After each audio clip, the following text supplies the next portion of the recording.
Do you know what to say when you arrive at a hotel? Let's learn English for your hotel stay.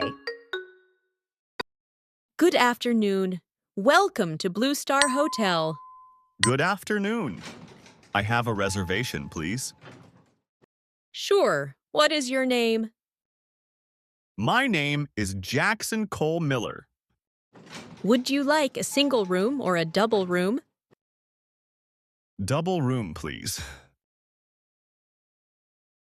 Thank you, Mr. Jackson.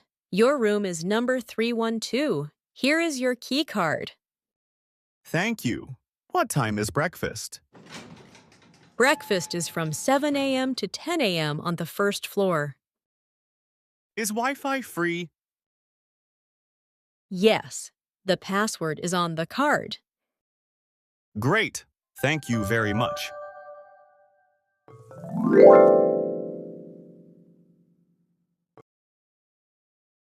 Good morning. How was your stay? It was very good, thank you. Would you like to check out now? Yes, please. Here is your bill. Can I pay by card? Yes, of course.